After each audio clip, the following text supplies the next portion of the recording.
Salam sehat, salam sejahtera, salam berkreasi dan mengembangkan potensi. Para sedulur pembudidaya ayam atau rekan-rekan apapun pilihan profesinya, sehat selalu dan selalu dimudahkan rezekinya. Kita bergerak dari satu ruang ke satu ruang, dari satu waktu ke satu waktu, dari satu kasus ke satu pembelajaran, dan semua adalah life is learning.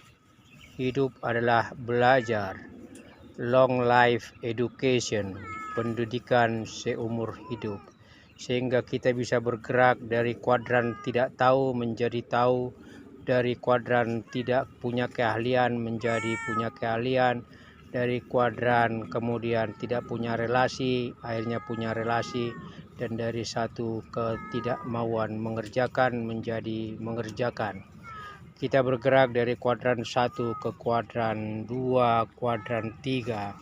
Ada bagian tertentu pada proses belajar itu kita kemudian tidak tahu, tetapi kemudian kita karena kemauan untuk belajar dan untuk melihat, meniru dan mengembangkan, akhirnya kita tahu sehingga pada akhirnya kita sampai di kuadran 4. Dan memang miskin itu sebenarnya bukan miskin harta. Salam sehat, salam sejahtera, salam merawat kehidupan, salam satu hobi budi ayam kampung dan ayam aduan. Episode pertama kembali ke titik 0 kuadran 4. Sedikit mengulas, berarti kita mulai dari poin pertama di kuadran 4, yaitu apa? Motif. Bagaimana seluruh potensi, kemampuan, pengalaman, pengetahuan itu bisa kita tata ulang untuk kemudian lanjut pada sebuah usaha budidaya ayam yang berkelanjutan. Itu motifnya, berarti artinya pola pikirnya ini adalah usaha. Nah, apa yang dilakukan di kuadran keempat ini sedulur, berdasarkan poin 1, motif itu yang dilakukan itu adalah konsisten dan fokus pada beberapa poin. Yang pertama, fokus pada tindakan-tindakan operasional rutin dalam melaksanakan kegiatan budidaya ayam itu. Memberi makan sesuai frekuensi dan sesuai jumlah ayam, memberikan mungkin vitamin atau kemudian herbal, antiseptik dan lain-lain, memberikan vitamin atau mungkin juga komposisi lain. Rutinitas, mengecek kandang, kenyamanan kandang, kebersihan kandang, kemudian yang lain. Jadi konsisten mengikuti skedul, skema, dan aktivitas rutinnya. Yang kedua, fokus dan konsisten pada masalah yang mungkin terjadi, berpotensi terjadi, risiko yang mungkin akan terjadi. Nah, itu artinya apa? Kita tidak sekedar menjalankan yang namanya operasional tindakan rutin itu. Seiring tindakan rutin, tindakan operasional itu kita harus mulai peka, peduli pada hal-hal yang sifatnya tidak tampak mata. Pada hal-hal yang sifatnya mungkin belum dalam pola pikir kita. Antara lain apa? Kita sudah merasa nyaman bahwa kandang kita itu tidak akan ada risiko dari predator luar dan lain-lain. Kita mungkin merasa kandang kita itu bagian atapnya sedang atau tidak bocor. Tetapi seiring dengan waktu yang bergulir, kita harus mulai mengamati. Dan untuk itu berarti kita harus mulai membuat pertanyaan yang namanya kenapa atau mengapa. Mengapa? Nah, dari pertanyaan kecil ini kita akan mulai mencari akar dari sebab risiko atau dari sebuah masalah. Mengapa anakan ayam ketika di breeding mati, dipisah dari induknya mati? Mengapa ketika dia diumbar kemudian tidak disangka terjadi? Kita hitung ada ayam yang menggelepar. Jadi ini berarti fokus dan konsisten pada potensi masalah yang terjadi, pada risiko yang terjadi. Karena dengan itu kita mulai peduli. Kalau sekedar memberikan makan dan kegiatan operasional rutin, itu sifatnya memang aktivitas fisik. Tapi begitu di kuadran 4, kemampuan yang harus bisa naikkan, skema dan skalanya itu adalah insting. Basic insting, risiko, potensi. Ini sama dengan usaha mikro informal yang terjadi ada di pinggiran jalan, apakah pecel lele, apakah kulineran, apakah mungkin yang lain. Mengapa jumlah pelanggan saya semakin berkurang padahal harga tetap kompetitif, rasa masih ini, dan lain-lain.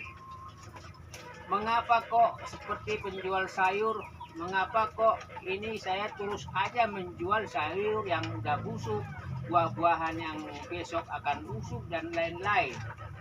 Mengapa saya tidak mengurangi jumlah dari potensi omset kapasitas normal? Daripada busuk, daripada tidak laku, saya harus mencegah yang namanya kemungkinan risiko. Jadi fokus dan konsisten pada masalah dan potensi risiko itu harus bagian dari rutinitas aktivitas kita.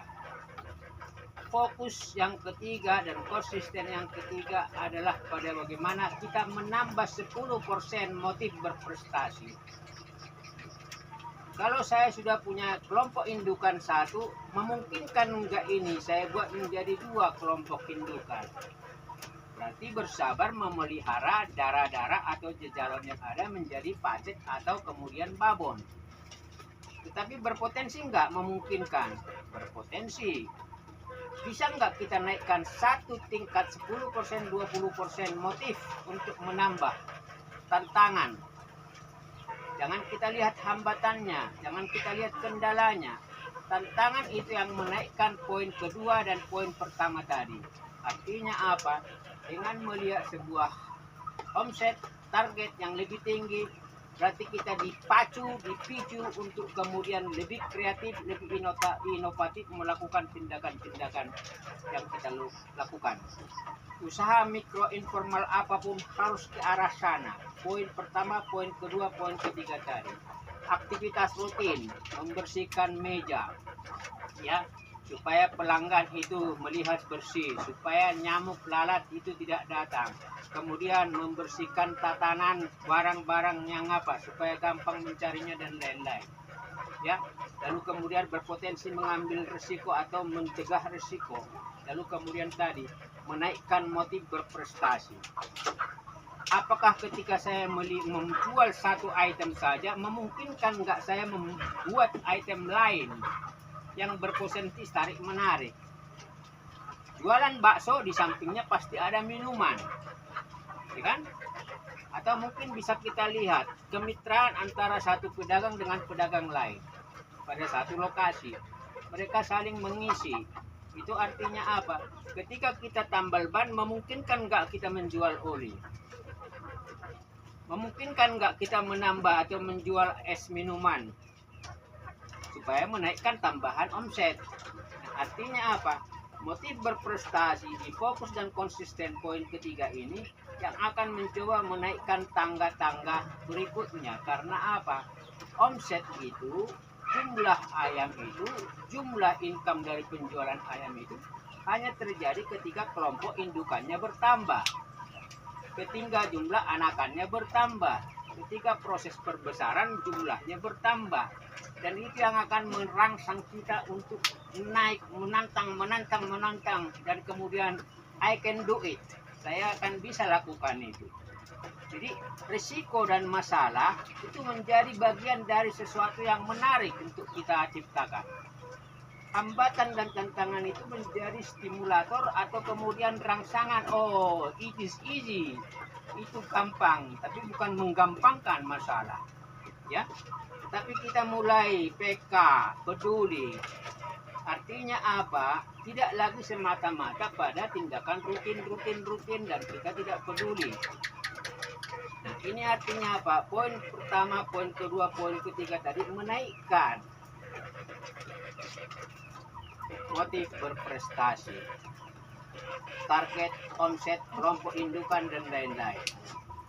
Mencari pelanggan baru, menjaga pelanggan lama, meningkatkan kualitas dari barang dagangan kita, melakukan efisiensi.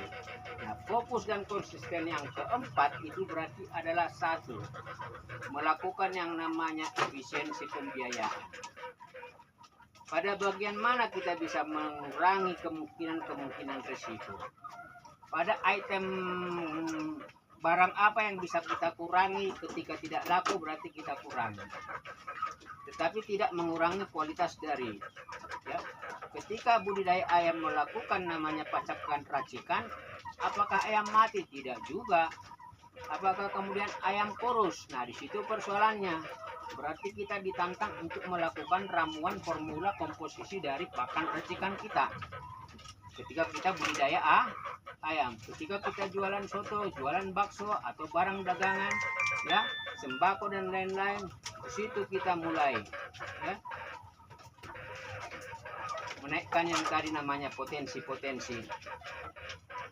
efisiensi, ya. Nah, fokus dan konsisten yang kelima itu akan kita simak di episode ketiga, yaitu apa? Manajemen. Manajemen ini sebenarnya rangkaian manajemen. Ini semua kegiatan yang tadi itu rangkaian manajemen yang secara tidak langsung, secara teori ya tidak perlu dipelajari oleh pelaku usaha mikro. Mereka langsung praktek. Jadi fakultas ekonomi yang banyak berteori itu lebih berkualitas dari para pelaku usaha mikro kecil yang langsung praktek. Mereka tidak tahu teori, tetapi basic insting dan kemudian pengalaman itu yang membuat teori itu melekat dalam perilaku keseharian. Tapi ketika ini menjadi usaha yang berkelanjutan, maka poin 1, poin 2, poin 3, dan kemudian poin 4, efisiensi tadi dikembalikan kepada motif. Ya, awal di kuadran 4 ini harus menjadi usaha berkelanjutan. Berarti di episode ketiga itu adalah soal manajemen. Dan kita bisa melihat sebuah usaha akan lebih bagus ketika ada perilaku manajemen. Fail to plan itu artinya apa? Plan to be fail, ya. Gagal untuk membuat perencanaan atau merencanakan sesuatu yang baik berarti berencana untuk gagal. Plan to be fail, dan kita semua tidak ingin pasti untuk gagal. Tetapi tadi di bagian kedua ada risiko, di bagian ke sana ada masalah, di bagian ini ada ini. Ini adalah balutan-balutan yang membuat kemampuan kualitatif kita sebagai praktisi terukur dan teruji. Bukan sekedar knowledge, bukan ahli yang berteori berkomentar atau yang gampang memberikan ulasan, tapi basic pengalamannya, praktek by mistake, ya, melakukan dari kesalahan dan memperbaiki, mereka tidak punya. Yang membuat sebuah praktisi menjadi berkualitas adalah berdasarkan kepekaan dia, pola eksekusi dia terhadap masalah. Yang membuat praktisi, pembudidaya, pedagang usaha kecil, dan kemudian juga pelaku usaha itu bisa lebih berkualitas ketika dia bisa mengantisipasi risiko dan membalikkan risiko menjadi sebuah peluang. Dan itu adalah tantangan para pelaku usaha mikro, dan kita sedang berada di sana. Sedulur, sebenarnya budidaya ini hanya kontennya, tapi aspek-aspek yang saya mau sharingkan sebenarnya adalah pengetahuan dan juga ilmu-ilmu yang intern melekat dan terintegrasi dalam seluruh perilaku usaha mikro itu. Memang seringkali kita berjalan tanpa landasan teori, kita melakukan ya coba-coba dan uji coba. Tetapi begitu konten ini kita buat, memang dia di sekitar budidaya ayam, tapi muatan kualitatifnya sebenarnya adalah mengenai kewirausahaan dan bisnis. Dan di episode ketiga, manajemen dan bisnis itu akan menjadi inti pembicaraan kita, pembahasan kita. Meskipun ini sharing, tapi mudah-mudahan bisa menjadi inspirasi, motivasi, dan sekaligus memberikan support kepada para rekan apapun jenis profesinya. Ketika kita menjadi pekerja, memang kita harus bekerja keras, work hard, supaya kita mendapat kesepakatan dari perikatan kerja yang kita lakukan, apakah upah, apakah gaji. Tetapi begitu ini menjadi wirausaha, berarti kita yang harus menjadi pelaku primer, utama, dan juga yang akan peduli kepada masalah dan masa depan usaha itu sendiri. Jadi wirausaha berarti usaha mandiri yang dilakukan sendiri, mungkin dengan banyak hambatan, tantangan, kemudian juga masalah. Tapi begitu kita membuat tangga-tangga, suatu saat pasti kita bisa mempekerjakan orang. Dan orang yang datang menyusul tidak mungkin mengajari orang yang sudah melakukan praktek itu dari risiko, dari hambatan, dari masalah yang sudah dia alami.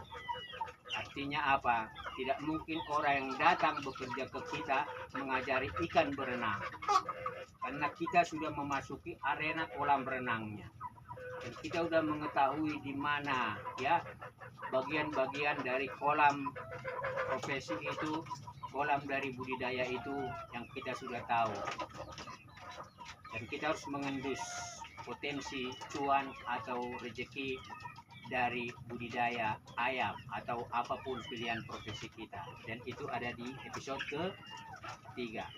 Ini sharing sedulur, mohon maaf ya, tapi kebetulan kontennya adalah budidaya ayam, tetapi saya meracuknya, mengikatnya itu menjadi sebuah pengetahuan dan sharing pengalaman tentang entrepreneurship, kewirausahaan.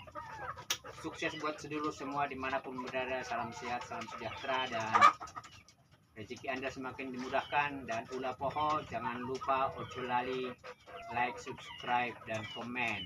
Dan sekedar informasi, mungkin setelah channel ini mencapai 5.000 subscriber, kita akan membuat gabung ya forum untuk kemudian bisa sharing, dan kita mungkin akan live streaming, dan saya masih terus belajar ke arah sana. Jadi penjelasan tadi akhirnya menegaskan kita berada pada posisi mau dan terus mengembangkan talenta diri, mau dan terus ingin mengerjakan, melakukan, meskipun mungkin di luar profesi inti kita. Dan budidaya ayam seperti itu sedulur. Bang Pakan ini membuktikan kita sudah tidak perlu banyak keluar duit, karena apapun pilihan profesi, karyawan, wira swasta, pengusaha, investor, atau filantropis, semua tetap berpikir ekonomis dan juga berpikir efisien. Bang Pakan ini membuktikan kita bisa sedikit banyak mengurangi biaya, dan ini hanya soal kerja dan mengerjakan. Jadi salam sehat, salam berkreasi, salam berinovasi dalam semua pilihan-pilihan profesi dan pekerjaan kita masing-masing. Sehat selalu dan sejahtera selalu. Terima kasih.